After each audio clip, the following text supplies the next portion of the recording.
bien, ravi de vous retrouver cet après-midi pour un nouveau débat sur les questions de vieillissement qui ont été introduites brillamment par notre prix Nobel dans la foulée de Peter Diamond. Et là, on va aller un petit peu plus loin. On va aller donc sur la dépendance, comment on y fait face.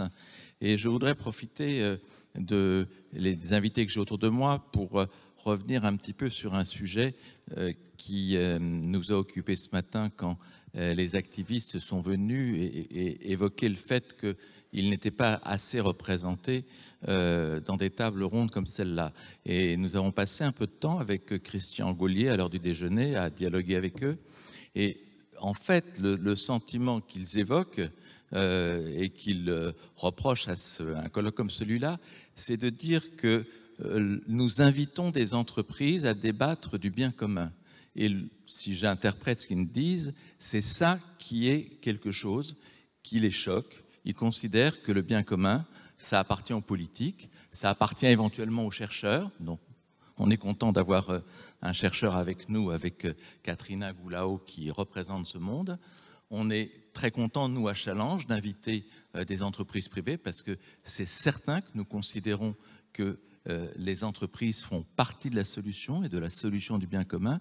Quand j'évoquais ce matin les énormes investissements qu'il fallait faire pour la transition énergétique, si les entreprises ne les faisaient pas, on n'y arrivera pas. Et donc pour nous, oui, nous le disons sans difficulté, elles ont la charge du bien commun, mais comme les scientifiques, comme les politiques et comme nous tous, collectivités. Et puis, le bien commun, on peut penser aussi que certains d'autres l'appellent comme intérêt général.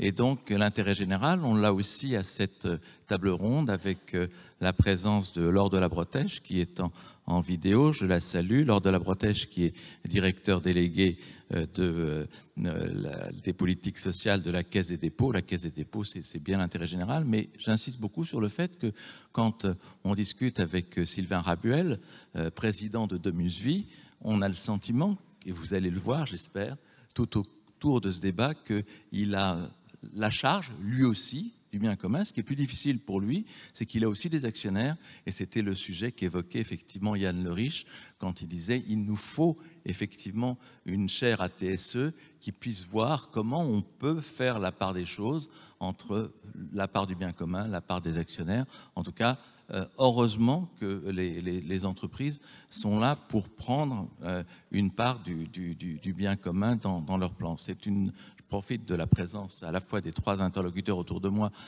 pour l'évoquer, mais on y tient beaucoup. Alors nous voilà donc dans le vieillissement, je disais un peu plus loin, un peu au-delà de questions simplement de retraite. Sylvain Rabuel, donc président de Domusvie. Domusvie, c'est le troisième opérateur sur la gestion effectivement de la vie des seniors et dans les maisons de retraite. Et il me faisait cette confidence quand on a commencé à parler ensemble. Il me parlait de tiers. Et il me disait, mais Vincent, en 2035, non seulement un tiers de la population ne va pas être active, mais elle va passer un tiers de sa propre vie dans cette situation. Et si on ne regarde pas cette situation en face, eh bien, on ne peut pas effectivement comprendre la difficulté. Et au-delà, c'est l'ensemble des entreprises de l'assurance qui se projettent un peu plus loin en 2040. Eh bien là, on aura 15% de plus de 75 ans. On est 10% aujourd'hui à avoir nos parents qui ont plus de 75 ans. Pardonnez-moi, 10% de la population a plus de 75 ans, ça va être 15%. Et évidemment, ça pose des questions de dépendance qu'on n'a jamais connues jusqu'ici. Alors, on a tous envie, c'est d'ailleurs Laure de la Bretèche, grande représentante de l'intérêt général, qui me l'avait dit, que cette situation de dépendance, elle dure le moins longtemps possible et qu'elle soit le mieux préparée. Et la meilleure façon de se préparer à cette situation, c'est bien évidemment la prévention. Et c'est le premier message, Katrina Goulao, que vous vouliez faire passer en disant que vous, chercheuses, sur ces questions-là, c'est là-dessus que vous portez votre regard. Oui, bonjour. Donc, exactement. Donc, ce qui se passe, c'est qu'on a tous fait un petit peu l'autruche. Donc, on sait qu'on va devenir vieux. Donc, ça arrive. Donc, on a une espérance moyenne de vie de 83 années. Donc, on va devenir vieux. Et si on y arrive à plus de 85, 20% de la population va être dépendante. Donc, si on a chance de devenir vieux, on va devenir dépendant avec une probabilité de 20%. Pourtant, on ne fait rien. Donc, c'est ce qu'on appelle une internalité. Donc, moi, aujourd'hui, Katharina, je regarde le futur de demain. Je sais que je vais devenir vieille et dépendante avec une certaine probabilité, mais je ne fais absolument rien. Mais pourtant, moi, demain, je vais vouloir que cette Katharina d'aujourd'hui aurait fait quelque chose. Okay? Donc, il y a ici une inconsistance entre les deux.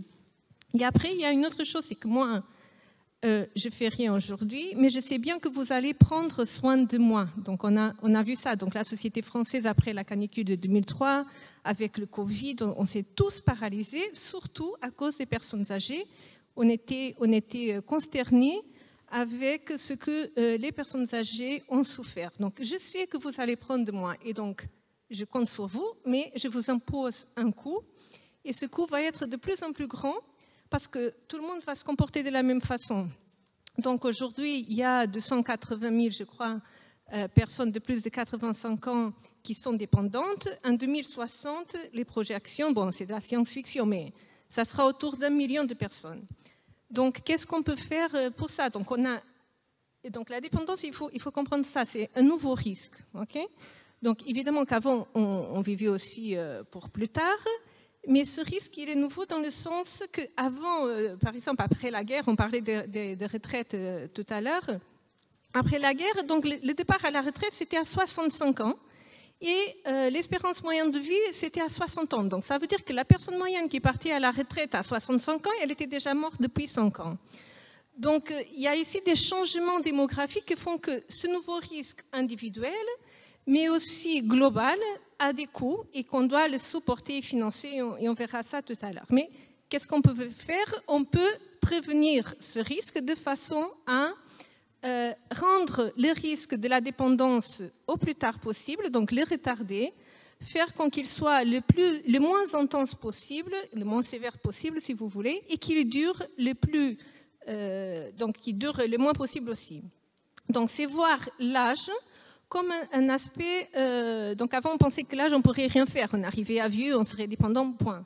Mais aujourd'hui on sait qu'on peut bien manger, pas fumer, faire du sport, pas boire trop d'alcool, mais on peut aussi retarder cet âge biologique avec une médecine préventive. Et donc nous on travaille surtout sur des aspects de l'alimentation liés au vieillissement biologique, et aussi avec les médecins à Toulouse sur cet aspect de la prévention de l'âge de rentrée à la dépendance avec une approche de médecine préventive. Alors, la meilleure prévention, vous m'avez dit Sylvain, c'est de rester actif. Mais comment on reste actif quand on est effectivement sans travail et quelles innovations on peut faire pour que cette certitude, cette dynamique de vie puisse durer? Oui, absolument, et je rejoins complètement Madame dans son constat. La meilleure politique d'appréhension de la dépendance, c'est de la prévenir, et il y a des facteurs prouvés de prévention de la dépendance. Vous avez parlé d'un mode de vie sain sur le plan alimentaire et sanitaire, et il est prouvé également que si on reste actif socialement et intellectuellement, bref, si on est inséré, participant dans la société, qu'on se sent utile et que son rôle est reconnu par la société, c'est un facteur fort de prévention de la perte d'autonomie et de la dépendance, qui ne sont pas exactement les mêmes choses, mais c'est un facteur préventif très, très fort. Et ça a donc rebondi sur le débat précédent, qui était centré sur la réforme de la retraite, l'âge de départ à la retraite, qu'on doit parvenir sur le plan de la santé publique et de l'organisation de la société à surmonter, parce que si on arrête son activité professionnelle en prenant sa retraite, on doit retrouver une autre forme d'activité intellectuelle et sociale de manière à à prévenir les risques de dépendance et à rester participant à la vie de la société. Donc, il faut essayer d'envisager ce tiers-temps. Hein. Vous parliez de ce tiers-temps, parce que quand on va se retrouver à la retraite, en gros, il nous restera un tiers de notre existence à vivre, ce qui est considérable, et que mécaniquement, nous devrions, on aura la chance, en tout cas en France et en Europe de l'Ouest, d'être inactifs professionnellement. Et donc, on doit tâcher de mettre sur le chemin d'une forme d'activité intellectuelle et sociale les personnes âgées inactives. Et comment on fait ? Comment on fait ? C'est là où moi, à ma modeste place, j'ai guère de solution immédiate, mais on sait bien, par exemple, en France, qu'on a énormément de difficultés à préparer le moment de la retraite, qui est une rupture, au lieu d'être une continuité. Et on aurait tout intérêt à essayer que les personnes qui sont en chemin vers la retraite se projettent sur l'après-retraite, l'après-vie professionnelle, et réfléchissent, et qu'on les aide à réfléchir sur le type d'activité partielle ou totale qu'elles pourraient mener une fois cet arrêt de vie professionnelle, qui est important, mais qui ne doit pas tout arrêter, effectué.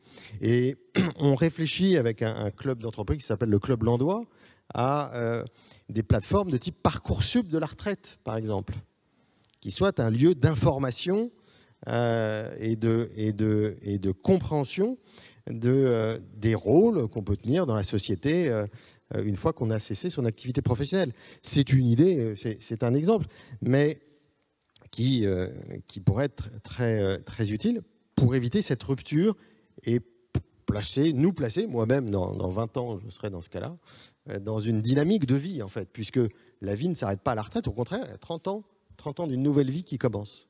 En tout cas, retrouver les joies de Parcoursup 50 ans plus tard, c'est une idée assez iconoclaste. Et Parcoursup est un très bon outil. Ce qu'on en fait, c'est autre chose. Mais moi qui suis dans Parcoursup avec mes enfants, c'est un bon outil. C'est un bon outil. Mal connu, mais c'est un bon outil. Je pense, lors de la Bretèche, que vous souscrirez parfaitement à cet aspect de prévention.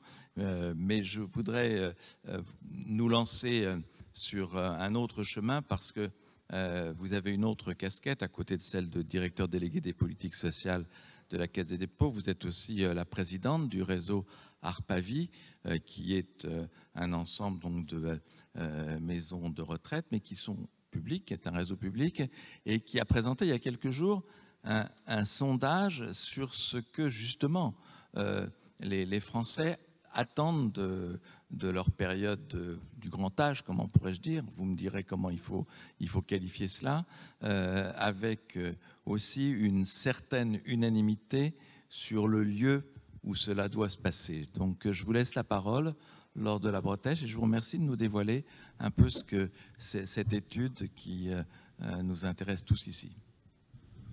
Oui, merci Vincent. Je me permets d'abord de rebondir sur deux toutes petites choses qui ont été dites et qui me paraissent très importantes. Vous avez signalé, Vincent, tout à l'heure, qu'il y avait eu des interrogations, des interpellations par des représentants syndicaux de la société civile. De ce que vient de dire Sylvain Rabuel, on peut retenir qu'effectivement, à travers le Club Landois, qui est un groupe d'entreprises et d'institutions relativement significatives, est sortie aussi l'idée qu'il fallait s'engager personnellement avec des chartes qui soient à la hauteur de l'enjeu sur l'accompagnement des salariés vers l'âge de la retraite. C'est-à-dire qu'il y a bien sûr des solutions de plateforme, et Sylvain en a évoqué une, qui sont éventuellement à l'étude, mais d'ores et déjà, et dès aujourd'hui, on peut travailler sur la retraite depuis l'entreprise et dans sa responsabilité sociale que vous évoquiez tout à l'heure. Donc ça, c'est une première chose que je souhaitais dire. Ensuite, sur cette étude, effectivement, chez Arpavie et avec l'appui de la Caisse des dépôts, puisqu'Arpavie est une association, le premier groupe associatif d'hébergement de personnes âgées qui a pour membre de droit la Caisse des dépôts, nous nous sommes posé la question d'une espèce de renversement assez basique, mais encore faut-il le vérifier, qui est qu'au lieu de partir d'une politique de l'offre, ce qui est souvent ce que l'on fait sur tous les sujets, on essaye de partir du désir des gens. Qu'est-ce que les Français veulent? Quel est leur désir? Quelles sont leurs aspirations, leurs attentes, leurs craintes? Et de là est sorti un travail que, effectivement, Jérôme Fourquet a partagé avec nous lundi et qui a été rendu public, avec des questions simples pour questionner des Français, soit en activité, soit à l'âge de la retraite, sur leur désir. Alors, sur la retraite, déjà, ça confirme tout à fait ce que vous disiez tout à l'heure, et d'un mot, c'est une nouvelle étape de vie, une nouvelle vie extrêmement attendue, plébiscitée, et sur laquelle ils sont peu enclins à vouloir un recul de l'âge de départ à la retraite qui ne ferait que reculer ce moment de nirvana. Donc une image très très positive du départ à la retraite, vue comme une nouvelle vie sociale, l'opportunité de voyager, mais avec deux conditions. 50% disent que ce qu'ils craignent le plus, c'est devenir ensuite dépendant. Donc d'ores et déjà quand même la préoccupation qu'il faut se préparer à et essayer d'éviter. Et deuxième chose, un préalable qui est rester en bonne santé.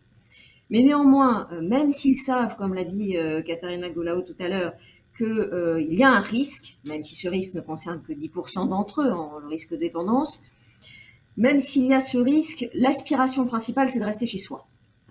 Rester chez soi, 92% des Français sondés, femmes et hommes, disent vouloir rester à leur domicile, et on atteint même le taux de 94% quand on leur dit qu'est-ce que vous allez le faire pour...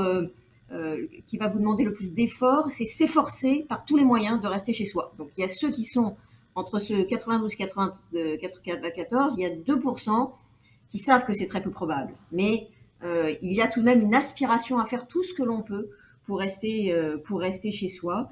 Et ça renvoie effectivement parmi les pistes de solutions que vous évoquez à l'importance d'avoir un réseau de santé près de son domicile et de penser ce domicile non pas comme un enfermement, mais comme une solution parmi d'autres. Et un autre enseignement important que nous avons à travers cette enquête, c'est que quand on les questionne, c'est-à-dire qu'on voulait les challenger un peu sur quelle est votre résidence idéale, donc ça reste le domicile avec jardin d'ailleurs pour une majorité écrasante d'entre eux, mais ils sont surtout assez vite conscients qu'ils ne se sont pas beaucoup renseignés sur les alternatives au domicile historique. Et là, on touche à un autre point qui est qu'au fond, on a enfermé les Français dans notre politique de l'offre, d'une certaine manière, paradoxalement, entre le choix du domicile historique et le choix de l'EHPAD. En écoutant cette enquête, là, les 92-94% que vous évoquez, je me dis que peut-être qu'Emmanuel Macron avait eu des résultats avant, parce que vous vous souvenez peut-être que le soir de sa réélection, il a évoqué cela, il a évoqué effectivement le désir de tous nos aînés de continuer à vivre chez eux. Quand Sylvain Rabuel, on est à la tête justement d'entreprises qui sont faites pour accueillir les personnes âgées, comment on réagit par rapport à ça? Est-ce qu'on se dit, est-ce que en fait ça va contre mon propre business, ou est-ce que vous vous adaptez, ou est-ce que les Français sont peut-être pas très honnêtes avec ce que va être la poursuite de leur vie? Moi, je réagis de façon très sereine à ces résultats qui sont connus et de longue date. Enfin, on sait que de longue date, le tropisme des Français, mais de tous les Européens, puisque Domus Vie, on travaille dans plusieurs pays européens. Dans tous les pays européens, il y a le même souhait et le même désir. Et on est d'autant plus, et je vous parle d'autant plus librement, que Domus Vie est créateur d'habitats adaptés pour personnes âgées, de résidences médicalisées, et créateur et opérateur de services d'aide et de soins à domicile. Donc, notre mission, elle est précisément d'essayer de concevoir des offres et des services qui permettent de répondre au plus grand nombre de besoins et de personnaliser cette réponse.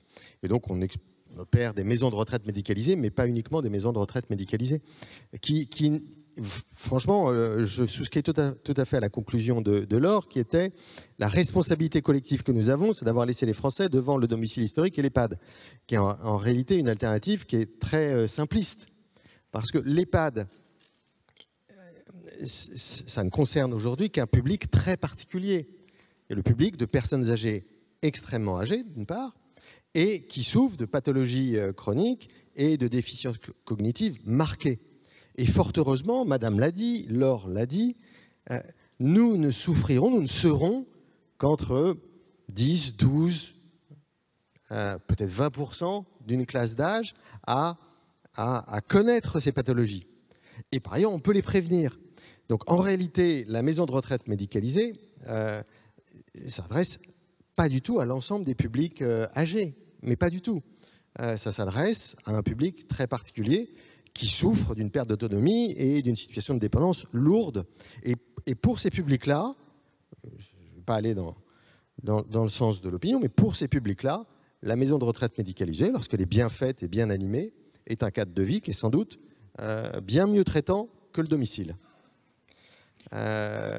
Maintenant, 80% ou 90% d'entre nous et d'une classe d'âge vieillira en forme, aussi en forme qu'on peut l'être à ces âges-là, donc avec des fatigues, avec des fragilités, mais en forme.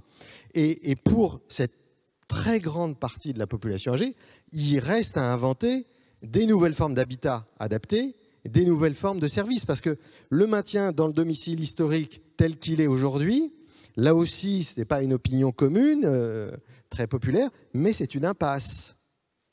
C'est une impasse en termes de santé publique, parce que les habitats historiques tels qu'ils sont aujourd'hui ne sont pas adaptés aux fragilités du vieillissement, en termes structurels, et donc sont générateurs d'accidents de la vie, qui précipitent la dépendance.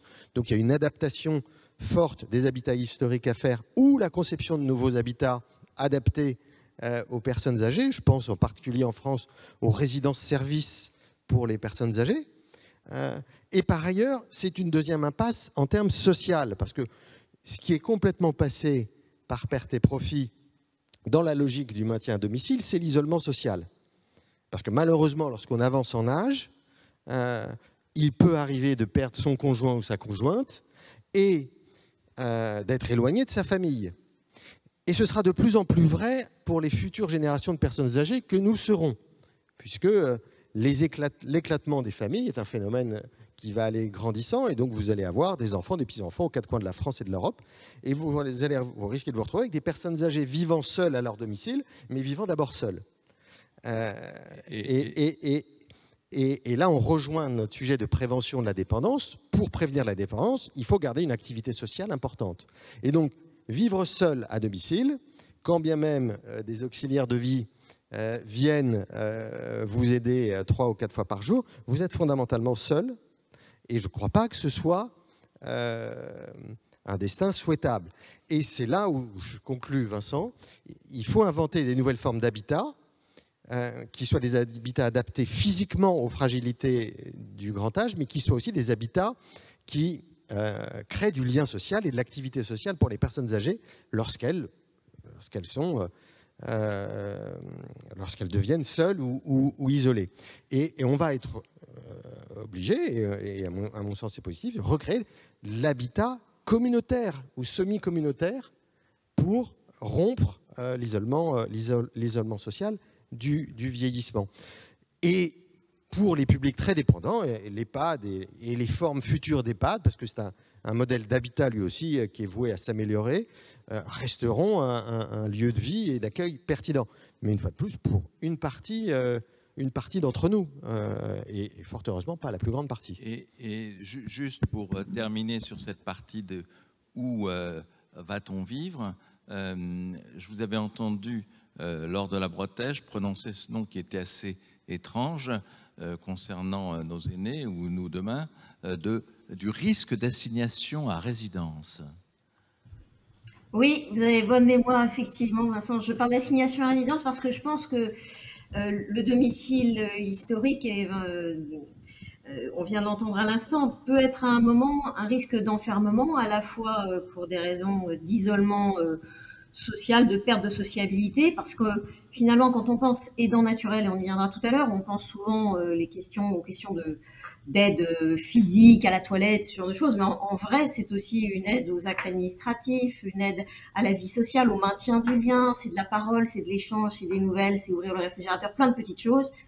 Et donc, l'assignation à résidence, c'est effectivement le moment où le domicile devient un piège et où la préférence pour le domicile tellement plébiscitée, comme on le voit dans l'enquête IFOP Arpavi, n'est que l'expression d'un idéal. C'est-à-dire que ça revient, vous savez, c'est le problème pour vivre plus longtemps, c'est qu'il faut vieillir. On pourrait tout résumer par ça. C'est-à-dire qu'on a envie de vivre plus longtemps, mais on n'a pas envie de changer. Or, on va changer, on change chaque jour et on change un peu plus à certains moments. Donc, ce paradoxe-là qui est très intime, comme le rappelait Katharina Goulao, il bloque pour le moment non seulement l'accès à des politiques de prévention efficaces, mais aussi la vision d'autres solutions. Vous parliez de virage domiciliaire. Pour moi, Harpavis a pris le virage domiciliaire, c'est-à-dire qu'avec une logique de plateforme, on est en train d'élaborer la réponse à la très grande dépendance EHPAD, qui n'est plus une maison de retraite depuis fort longtemps. Il y a un mésusage des mots. Et il faut qu'on réinvente des maisons de retraite à côté qui viendront compléter l'apport de services à domicile que la plateforme apportera, du lien avec du service médical, ce que nous sommes en train de construire chez Harpavis, que d'autres font en même temps. D'ailleurs, on n'en a évidemment pas l'exclusivité, et qui doit répondre à ce maillage en fonction du besoin de la personne et non pas en fonction d'une offre existante qu'on maintient à tout prix. Alors, sur ce sujet, Katharina, vous avez un avis? Où est-ce qu'on doit passer ces vieux jours, ou ce n'est pas un sujet d'économiste? Non, c'est un sujet d'économiste, évidemment. L'utilité est un sujet d'économiste. Donc, l'OMS, elle conçoit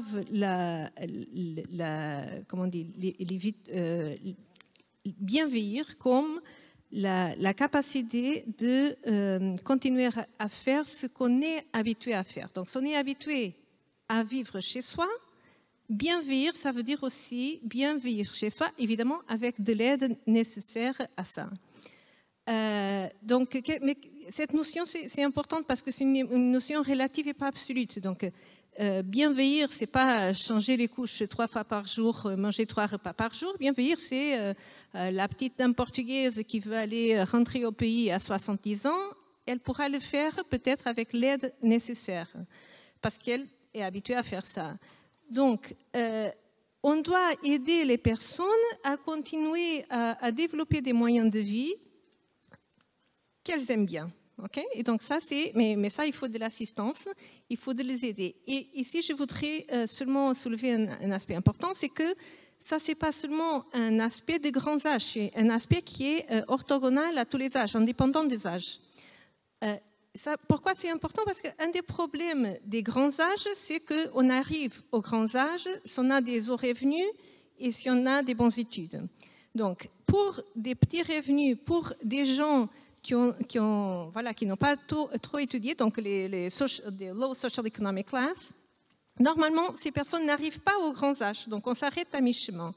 Mais elles souffrent quand même des maladies chroniques non transmissibles, cancer, diabète, tous les problèmes de disability liés aux maladies cardiovasculaires, etc. À des âges, donc elles souffrent les mêmes problèmes, mais avant. Donc, si on se limite à assurer ces risques seulement pour les personnes aux grands âges, on fait deux choses. Un, on fait tout le monde payer, mais seulement les riches qui arrivent à vieux profitent. Et deux, même les pauvres qui ont payé pour ce système qu'on va créer, parce que c'est inévitable, même ces personnes, elles pourraient bénéficier de cette prise en charge, mais à des âges plus tôt. Malheureusement, c'est ça qui va se passer. Justement, lors de la Bretèche, quand on parle de financement de la dépendance, je pense qu'on ne pense pas simplement au grand âge et aux maisons de retraite hautement médicalisées.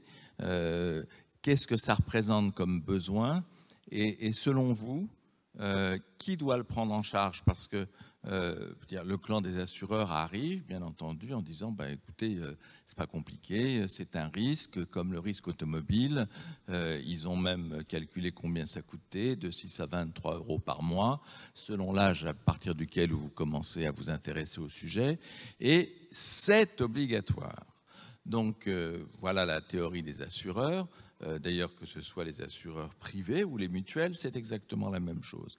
Vous, avec l'œil de l'intérêt général, comme je disais tout à l'heure, qui, selon vous, doit financer ces, je crois, une dizaine de milliards supplémentaires par an qu'il faut consacrer à la dépendance?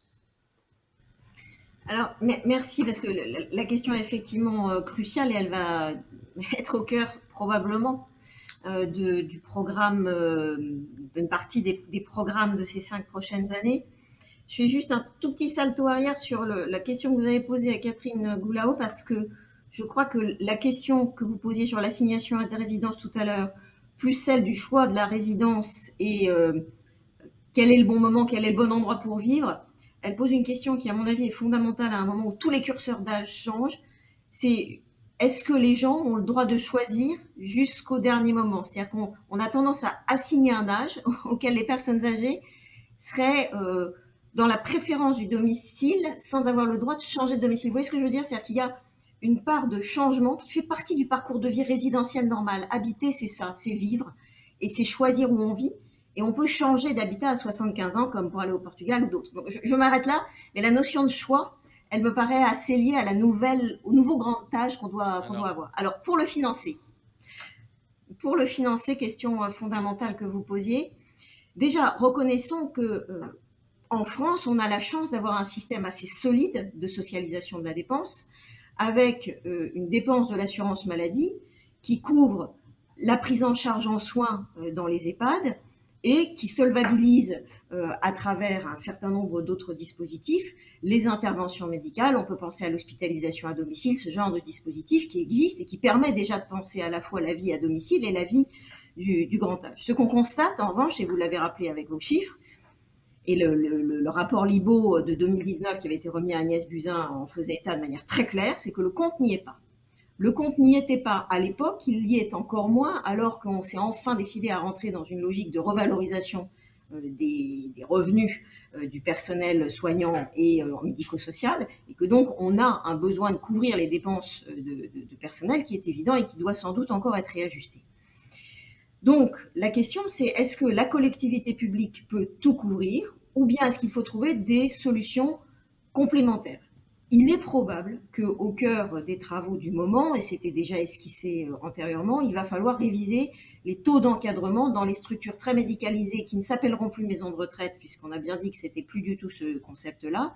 Et là, il faudra investir. Il faudra investir aussi de la capacité de soutien à domicile. On n'a pas les moyens aujourd'hui de financer correctement l'intervention à domicile. Donc là aussi, il faudra de l'argent. Il faudra compenser ce que décrivait Sylvain Rabuel tout à l'heure, la diminution de la capacité des aidants à intervenir. On a des estimations complètement affolantes sur le coût global de l'aidance. Les aidants, on en parlera tout à l'heure des aidants. Je voudrais vraiment que vous réagissiez, et je prépare d'ailleurs Sylvain sur le sujet également. Est-ce que la solution, c'est celle des assureurs, qu'on ait une assurance dépendance comme une assurance pour notre voiture? Donc, alors peut-être sur réponse rapide, et Sylvain par rapport à ça. Tout à fait. À la Caisse des dépôts, on a commencé, puisque c'est un grand financeur et d'intérêt général, comme vous le disiez, on a commencé à réfléchir à un certain nombre de solutions, dont celle-ci, qui a été beaucoup regardée par un des assureurs un peu spécialisés que nous avons dans le groupe en matière d'assurance dépendance, qui est CNP Assurance. CNP Assurance a travaillé sur une proposition qui a été assez largement partagée ensuite avec la Fédération nationale de la mutualité française et la FFA, la Fédération française de l'assurance, pour proposer un dispositif d'assurance dépendance obligatoire assez peu cher, qui démarrerait tôt dans la vie et qui permettrait de délivrer une rente d'à peu près 500 €, qui couvre une partie seulement du reste à charge, puisque le sujet dont on parle, c'est le reste à charge. Cette proposition, elle a tourné dans les couloirs de la République. Pour le moment, elle n'a pas trouvé encore sa cible, parce que quand on pense assurance dépendance obligatoire, il y a obligatoire, et que donc c'est vu comme un impôt de plus. Cela étant, si on prend l'analyse de Catherine Goulao tout à l'heure, il s'agit bien d'un nouveau risque, et si on rentre dans une logique effectivement d'assurance auto ou d'assurance habitation, le caractère obligatoire, il est là. Donc on peut avoir ça. Après, il y a des mesures personnelles sur lesquelles on peut encourager les gens avec la liquéfaction du patrimoine, comme on dit, et c'est pas très joli. Et la Caisse a travaillé aussi sur un certain nombre d'encouragements aux viagers, avec des viagers classiques à travers le fonds Certivia, des viagers moins classiques que nous avons développés, qui sont d'ordre solidaire et intergénérationnel, et dont nous avons l'expérimentation à Marseille et dans quelques autres grandes villes, et où il s'agit de connecter le recours aux viagers, qui n'est pas populaire en France, et la possibilité de recourir à du service en même temps qu'on se prépare effectivement à se séparer de son patrimoine. Donc il y a différentes solutions de solvabilisation, sachant qu'effectivement un des sujets aujourd'hui, et c'était dans notre étude, c'est que les Français sont assez peu prêts à surfinancer une maison de retraite par rapport à leurs revenus du moment.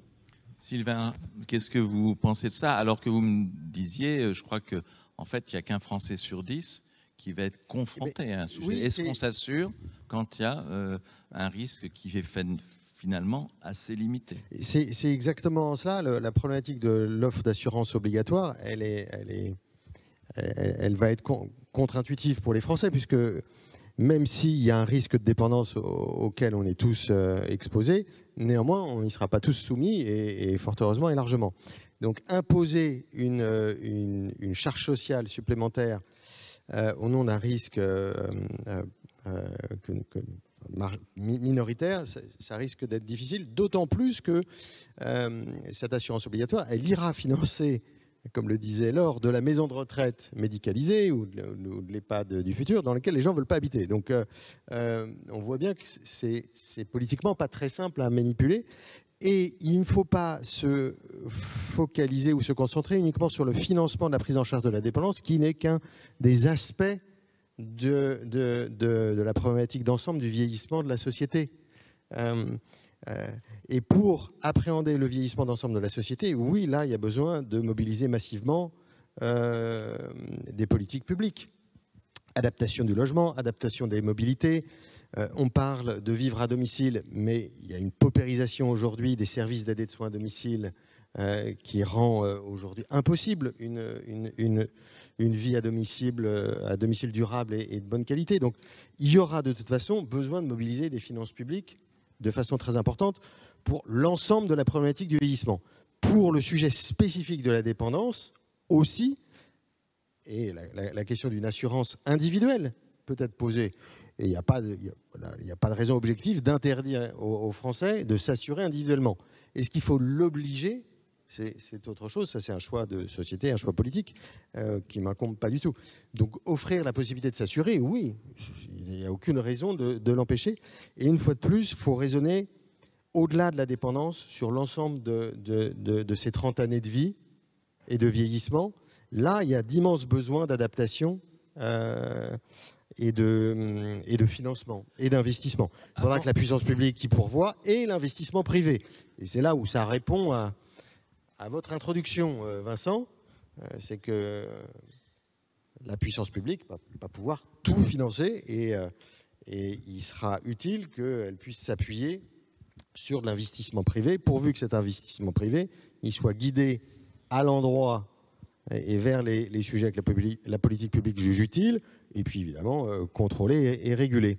Mais on n'échappera pas à une mobilisation de capitaux privés et de capitaux publics, je pense. Alors, justement, sur cet aspect privé-public, avant de passer au dernier volet de notre table ronde sur la dépendance, qui est, pour rebondir sur ce qu'évoquait Laure de la Bretèche tout à l'heure autour des aidants, je voudrais faire quand même une parenthèse sur ce qu'on a vécu ces derniers mois avec donc, la polémique autour d'Orpea.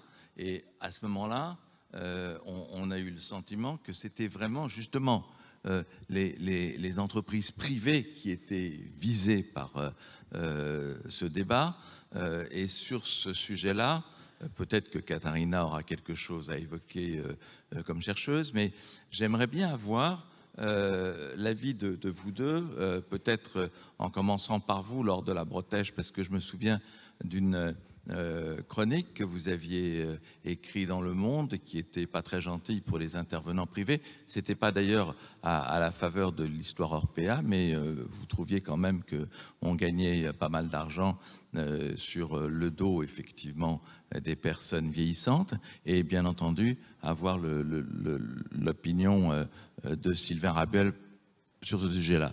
Donc, pardonnez cette parenthèse qui était imprévue, mais je pense que c'est bien d'en parler quelques minutes.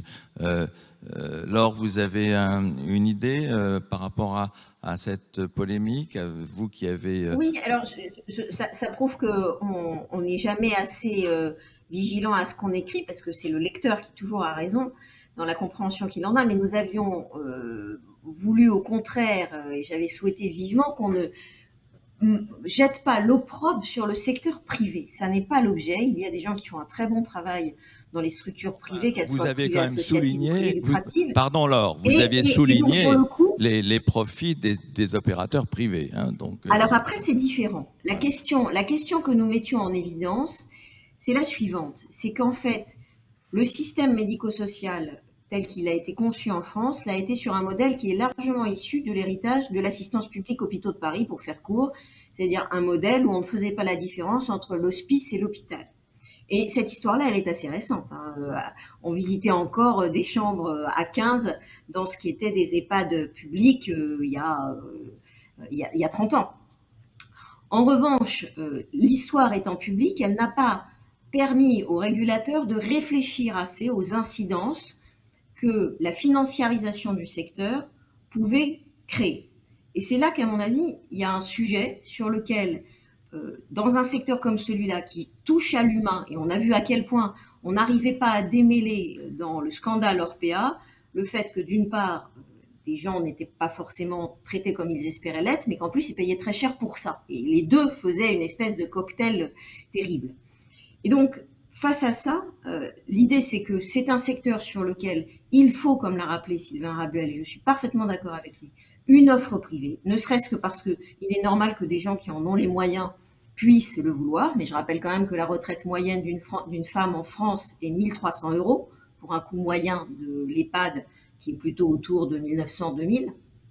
Que donc, par conséquent, aujourd'hui, ce que l'on peut essayer de mettre en place, et le législateur a commencé à le faire, ou tout au moins, c'est en cours de préparation et il y a déjà des textes de décrets qui sont sortis, c'est d'accroître la transparence sur les comptes et sans doute petit à petit, pas à pas, de faire que dans ce secteur, on impose ou on incite à un profit raisonnable. Et donc notre proposition, c'était que les autorisations de place qui existent en France et qui jusque-là sont un bien commun précisément, mais qui, contrairement aux concessions d'autoroute ou à l'eau ou à d'autres choses, ne sont pas rémunérées, puissent donner lieu à une redevance annuelle avec une incitation aux gestionnaires de maintenir des coûts d'hébergement raisonnables pour les personnes hébergées, ce qui, à due proportion, diminuerait la redevance qu'ils verseraient.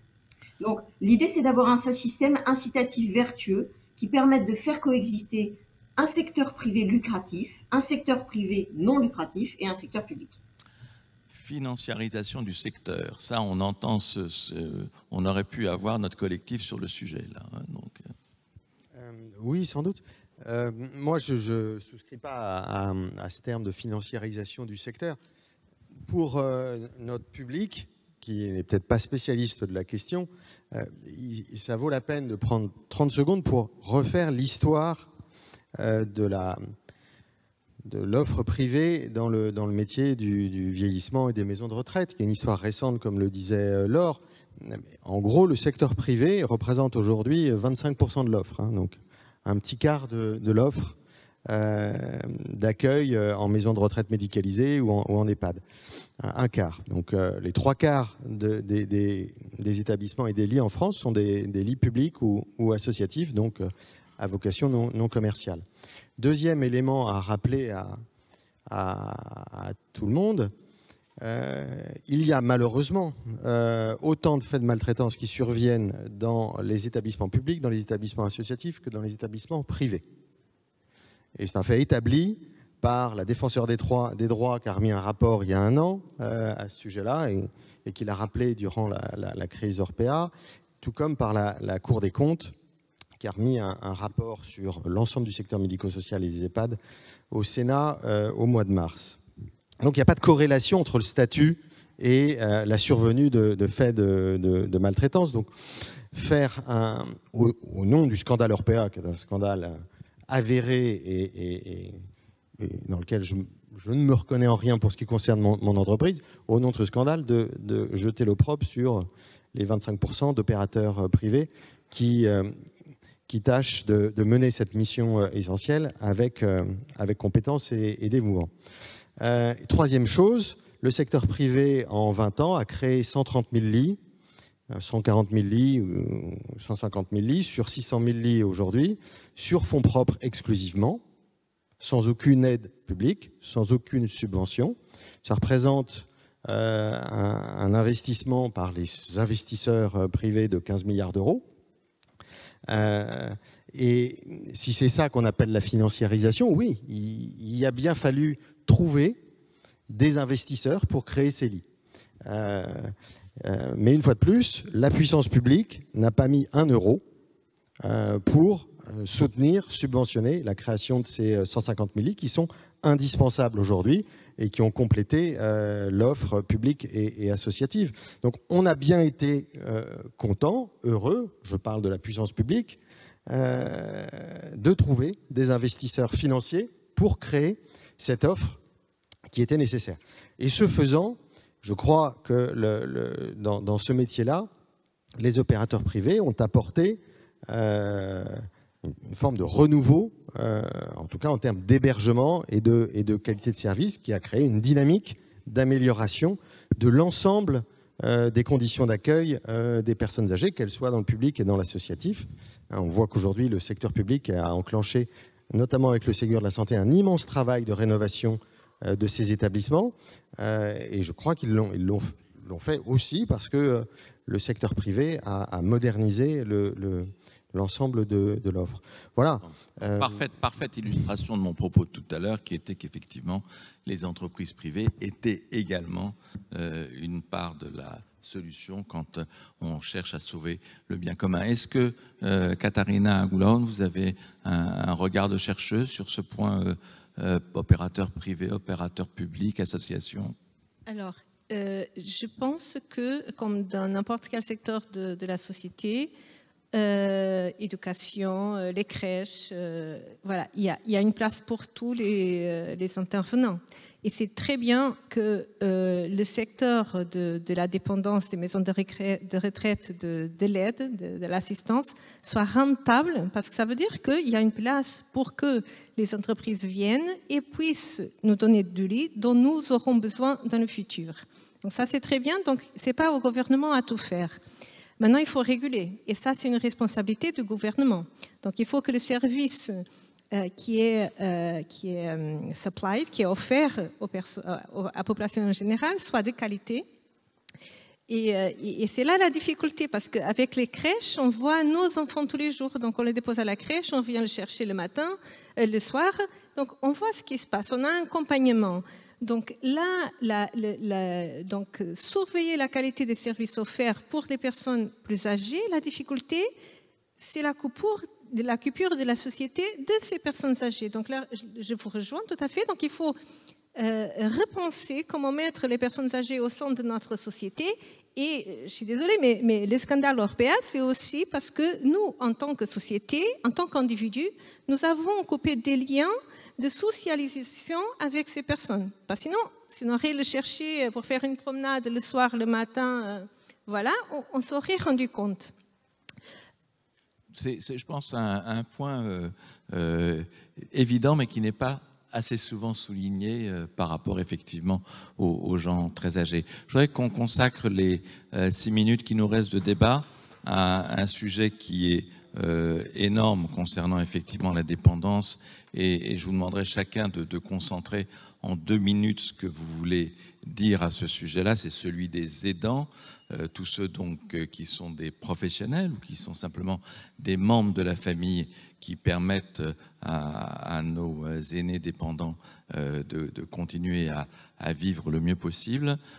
Donc, je vais commencer avec vous, Laure de la Bretèche, parce que vous l'aviez mentionné tout à l'heure et je vous ai coupé, mais vraiment 2 minutes chacun pour que on puisse avoir écouté tout le monde. Laure, c'est à vous. Sylvain, et on terminera avec vous, on conclura avec vous, Katharina. Comme j'ai un peu défloré le sujet tout à l'heure, et je m'en excuse, je ne vais pas être longue, simplement dire que je crois qu'aujourd'hui, il y a 2 sujets qui se tiennent, qui est une hyper-féminisation de l'aidance d'aujourd'hui. Hein, l'essentiel, ce sont des filles, belles filles, qui sont intervenantes, qui... Avec la création progressive, puisque nous avançons en âge non seulement d'un 3e mais un 4e âge, sont parfois déjà à la retraite pour s'occuper de leurs parents âgés, donc ont récupéré du temps, mais ont peut-être moins de désir de le faire. Un des constats qu'on a eu dans les groupes Cali, qu'on a traité dans le sondage IFOP Arpavi, c'est une sorte de remords que vous évoquiez très bien, Katharina Goulaon, à l'instant, qui est, au fond, je ne voudrais pas faire pour moi-même ce que mes parents ont subi. Si c'était possible que la situation soit différente et qu'on s'occupe de nous différemment. Et c'était d'une certaine manière un aveu que l'aidance a d'ores et déjà un peu glissé vers la remise vers d'autres. Cela dit, sur les danses elles-mêmes qui restent massives, avec des chiffres tout à fait impressionnants, on sait qu'elle va poser dans l'avenir donc 2 problèmes, c'est-à-dire qu'il faut qu'on professionnalise une partie de cette aidance dite naturelle, ce qui est un mot enfin, qui en dit beaucoup sur la société, pour en faire une aidance plus professionnelle et garder l'aidance naturelle, c'est-à-dire les liens de famille, les liens de solidarité sur les échanges, etc., mais pas les tâches déportées. Que pour ça suppose qu'il y ait du personnel, justement. Et Sylvain Rabuel le rappelait tout à l'heure, dans l'enveloppe générale sur la financiarisation, le problème que nous avons vis-à-vis des services à domicile est colossal.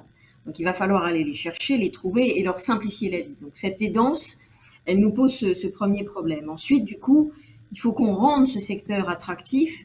Et là, à la Caisse des dépôts, avec mon compte formation d'une part et avec un certain nombre de dispositifs sur lesquels nous essayons de travailler avec les organismes et les branches, nous essayons de faire revenir dans des formations, des mobilités de carrière, des personnes vers ces métiers qui vont être la vraie réponse au problème de l'aidance. Voilà, parce que comment rendre le secteur attractif, j'imagine que c'est un des sujets principaux de Sylvain Rabuel. Comment faire, comment effectivement aider les aidants? Est-ce que c'est en les rémunérant mieux? Comment vous abordez le sujet? Oui, alors les aidants, c'est un immense sujet de société qui est assez peu abordé et qui se résume par une grande invisibilité de ces millions de personnes qui aident leurs proches et leurs familles. Je n'ai évidemment pas, moi, à mon échelle, de solution pour aborder ce problème. En revanche, en tant que chef d'entreprise, je peux aider à rendre plus conciliable et compatible le statut d'aidant et la vie professionnelle. Et donc, nous avons décidé, nous, chez Domusvie, de valoriser les années d'expérience d'aidant. C'est-à-dire que si vous êtes aidant et que vous postulez chez Domusvie, et que vous n'avez pas de qualification par ailleurs, nous valorisons dans votre rémunération et dans vos années d'expérience votre expérience d'aidant. Et la deuxième chose, on a considéré dans notre métier, c'est assez logique, me direz-vous, mais on a considéré que des aidants disposaient d'un capital d'expérience particulier et intéressant, de nature à les rendre particulièrement compétents chez nous. Donc on s'est fixé l'objectif d'embaucher 4 aidants sur 10 embauches. Donc de faire un effort significatif d'identification dans nos recrutements de personnes étant aidants ou aidantes, et de privilégier ces profils-là en considérant qu'ils ont un capital d'expérience particulier qui, une fois de plus, compte tenu de nos métiers, est particulièrement pertinent. Donc, je crois que voilà le genre de choses qu'on peut faire, c'est d'arriver à leur simplifier la vie et à valoriser leur capital d'expérience parce qu'ils accumulent par ces tâches et l'attention qu'ils portent à leurs proches aussi un savoir-faire et des compétences qu'il faut savoir valoriser et reconnaître. Alors Katharina, vous qui soulignez tout à l'heure l'importance des facteurs personnels et que vous préfériez le contrôle des visus au contrôle de la Cour des comptes sur la manière dont fonctionnaient les EHPAD, comment vous voyez le problème des aidants, notamment en France par rapport aux autres pays, aux pays du Sud d'ailleurs, où ces aidants naturels, pour reprendre le mot qu'évoquait lors de la bretèche, sont là pour le coup un élément du tissu social. Quand on n'a pas ce tissu social, comment fait-on? Alors, même dans les pays du Sud, la vieille fille est maintenant une femme de 50 ans avec des enfants de 5, 10, 11 ans et qui travaille et qui peut-être habite loin. Donc, même dans les pays du Sud, c'est difficile d'avoir cette aide informelle, familiale qu'on appelle. Après, ce que je trouve très important, c'est de différencier une aide professionnelle d'une aide informelle, parce que c'est deux choses tout à fait différentes. Et évidemment, quand on pense aussi au système de financement de tout le système, il va y avoir des nouveaux équilibres entre l'aide informelle, l'aide formelle, etc. Donc ça existera, on sait ça. Même si on ne fait rien, ça existera parce que les femmes maintenant sont beaucoup plus présentes dans le marché du travail. Alors, Il y a un problème vraiment de santé mentale et physique des aidants. C'est très important de soulever ça. Et ces aidants sont importants dans la mesure où ça ne coûte pas énormément. Je veux dire, m'occuper d'une personne 5 heures par jour, c'est différent de m'occuper d'elle 2 heures par jour. Donc, tout le système de financement doit permettre que cette aide informelle continue à exister, mais peut-être c'est plus louvable que je continue à faire de la recherche en économie que de m'occuper 8 heures par jour d'une personne qui m'est proche. Donc, par contre, j'aime bien l'aider de temps en temps et d'une façon régulière. Donc, il faut trouver ces équilibres dans notre société et surtout différencier l'aide professionnelle de l'aide informelle et plus familiale, si on veut. En tout cas, merci de ce rappel et vous l'avez compris, la manière dont on aborde le grand âge, avec notamment le rôle de ces aidants naturels, informels et des aidants rémunérés. Tout ça, ça fait partie pour nous du bien commun. Et je vous remercie d'avoir passé tous les trois, 7 heures ensemble. À tout de suite pour une nouvelle session, cette fois-ci sur l'inflation.